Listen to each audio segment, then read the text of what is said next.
आज का हमारा लेक्चर पुराने लेक्चर की कंटिन्यूटी पर मबनी है जो कि था ब्लैक बॉडी रेडिएशन, जिसमें हमने ये जाना था कि ब्लैक बॉडी हम एक ऐसी बॉडी को कहते हैं जो कि तमाम की तमाम इलेक्ट्रोमैग्नेटिक रेडिएशंस को एब्सॉर्ब कर ले, जबकि इलेक्ट्रोमैग्नेटिक रेडिएशंस ऐसी रेडिएशंस होती हैं जिनको ट्रैवल करने के लिए कोई मीडियम नहीं चाहिए होता।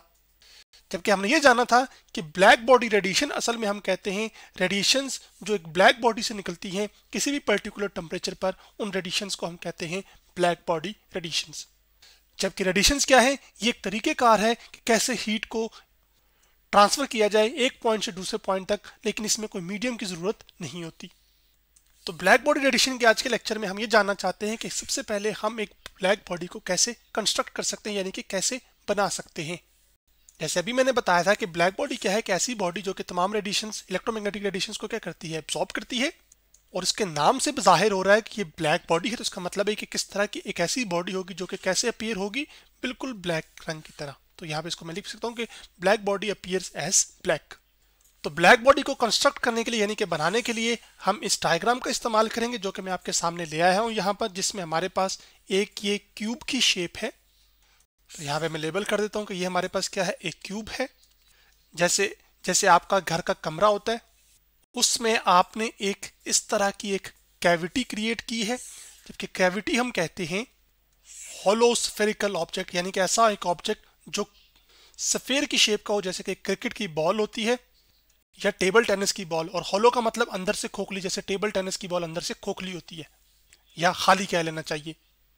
इसके अलावा भी डिफरेंट शेप्स हो सकती हैं, लेकिन अभी हम जो है वो हॉलो स्फेरिकल ऑब्जेक्ट ले रहे हैं, कैविटी की जो शेप है। यहाँ पर अगर आप गौर से देखें तो यहाँ पर एक होल क्रिएट किया गया है। होल इस वजह से क्रिएट किया गया है ताकि ये जो इलेक्ट्रोमैग्नेटिक रेडिएशंस हैं वो असल में इंटर हों इस कैविटी के अंदर। तो ये जो इलेक्ट्रोमैग्नेटिक रेडिएशन है, जैसे मैंने बताया था, इनको ट्रैवल करने के लिए कोई मीडियम नहीं चाहिए होता, और इन इलेक्ट्रोमैग्नेटिक वेव्स को हम रिप्रेजेंट कर सकते, रेडिएशंस को रिप्रेजेंट कर सकते हैं इस तरह की वेव्स के साथ। और वेव्स की खास बात ये होती है कि ये एनर्जी को कैरी करती हैं एक पॉइंट से दूसरे पॉइंट तक। और इन्हीं वेव्स की रेडिएशंस की खास बात ये होती है कि इनके पास एक एनर्जी होती है जिसको हम रिप्रेजेंट करते हैं ई के साथ।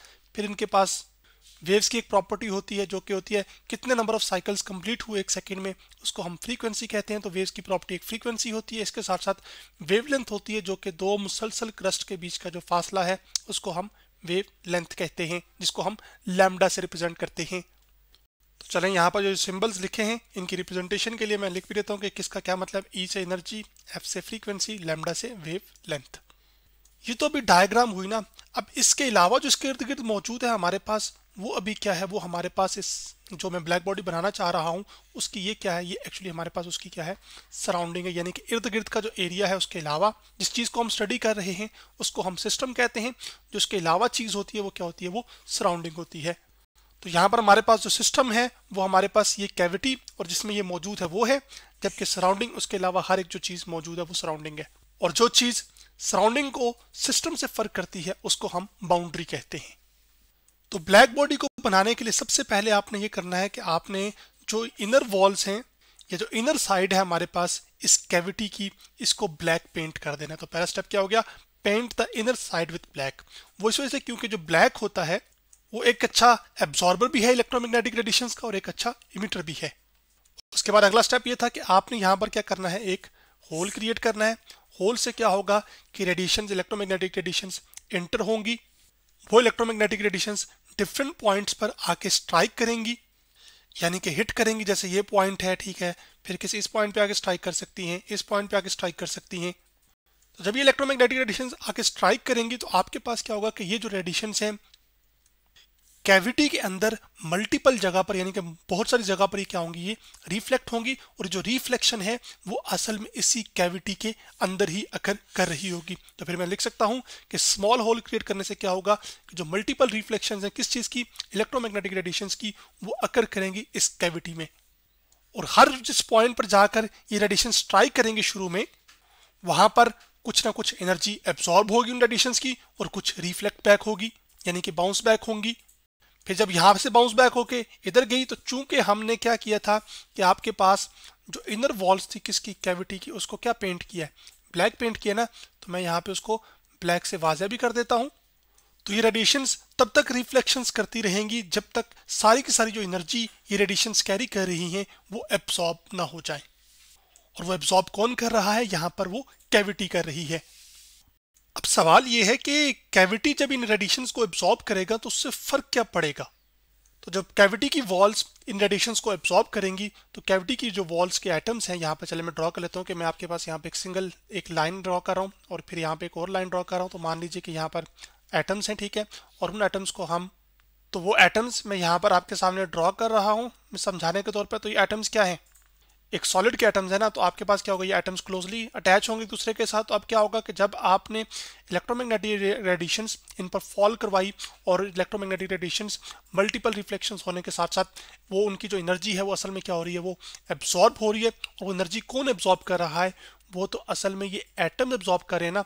जब ये एटम्स आपके पास एनर्जीज को एब्जॉर्ब करेंगे तो एटम्स के एनर्जी एब्जॉर्ब करने से जो वाइब्रेशंस है एटम्स की वो इंक्रीज हो जाएगी। और जब वाइब्रेशन बढ़ती है एटम्स की, क्योंकि एटम्स क्लोजली एक दूसरे से जुड़े हुए हैं, तो आपके पास वाइब्रेशन का मतलब है बैक एंड फोर्थ जो मोशन है वो एक्चुअली इनकी क्या हो जाएगी, वो बढ़ जाएगी। तो जब वाइब्रेशन बढ़ेगी इसका मतलब क्या है कि आपके पास जो मोशन है इन एटम्स की वो क्या हो जाएगी, वो इंक्रीज हो जाएगी। और मोशन के इंक्रीज होने से कौन सी एनर्जी बढ़ती है? वो जो एनर्जी बढ़ती है वो तो हमारे पास काइनेटिक एनर्जी बढ़ती है।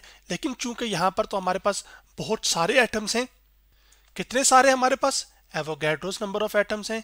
और एक एवोगैड्रोस नंबर ऑफ एटम्स कितने होते हैं, जिसको हम 1Na से रिप्रेजेंट करते हैं, उसके अंदर आपके पास 6.02 multiply by 10 to the raise power 23 particles होते हैं। तो इतने जब लार्ज एटम हो गए तो हम सिंगल पार्टिकल की काइनेटिक एनर्जी की बजाय हम किसकी बात करेंगे, average kinetic energy of the particles की। तो मोशन इंक्रीज होने से जो average kinetic energy of the particles है वो एक्चुअली क्या हो जाएगी, वो बढ़ जाएगी। जब average kinetic energy of the particles बढ़ जाएगी तो इसका मतलब ये होता है कि आपके पास जो टेम्परेचर है वो क्या हो गया है, वो इंक्रीज हो गया है।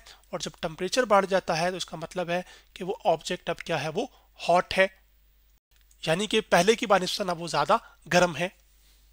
तो यूं अब जो हमारी ब्लैक बॉडी बनाई थी हमने, जो कि आपके पास एक कैविटी की मदद से बनी, वो अब क्या करने लग जाएगी, वो रेडिएशंस को इमिट करने लग जाएगी। और ये रेडिएशंस क्योंकि ब्लैक बॉडी से इमिट हो रही है तो इस वजह से इन रेडिएशंस को हम क्या कहते हैं, ब्लैक बॉडी रेडिएशंस। अब सवाल है कब तक रेडिएशंस इमिट होंगी, कब एब्जॉर्ब होंगी? अब हम जरा उनके सिनेरियो पे चलते हैं। अब यहाँ पर आपने ये ध्यान में रखना है कि हमारे पास यहाँ पे दो चीजें हैं, एक ही सिस्टम है, एक ही सराउंडिंग है। तो जो सराउंडिंग का टेम्परेचर है उसको हम कह लेते हैं कि वो TS है, जिसको मैं कहता हूँ कि टेम्परेचर ऑफ क्या है, वो सराउंडिंग। जबकि हमारे पास ये जो ब्लैक बॉडी बनी है इसका जो टेम्परेचर है उसको मैं रिप्रेजेंट कर रहा हूँ T टेम्परेचर के लिए, और B रिप्रेजेंट कर रहा है ब्लैक बॉडी का टेम्परेचर। तो हमारे पास टेम्परेचर ऑफ ब्लैक बॉडी को हम रिप्रेजेंट करें TB से। अब ये जो ब्लैक बॉडी है हमारे पास, ये ज्यादा रेडिएशंस तब एब्सॉर्ब करेगा जब आपके पास जो सराउंडिंग का टेम्परेचर है वो ज्यादा हो, किससे, हमारी ब्लैक बॉडी से। यानी कि जब TS ग्रेटर देन होगा TB से, सॉरी, तो जो रेडिएशंस एब्सॉर्ब कर रही होगी ये ब्लैक बॉडी वो ज्यादा होगी बानिस्बत इसके जो कि उससे एमिट हो रही होंगी। तो फिर मैं लिख सकता हूं कि ये क्या है, हमारे पास ब्लैक बॉडी विल एब्सॉर्ब्स, इस सिनेरियो में क्या करेगी, वो ज्यादा रेडिएशंस को एब्सॉर्ब करेगी। अब अगर जो ब्लैक बॉडी है हमारे पास उसका टेम्परेचर TB ग्रेटर हुआ सराउंडिंग के टेम्परेचर से, तो चूंकि हम ये जानते हैं कि जो हीट है वो फ्लो करती है, ये रेडिएशंस ये वाली ये मूव करेंगी हाई टेम्परेचर रीजन से किस तरफ, लो टेम्परेचर रीजन की तरफ।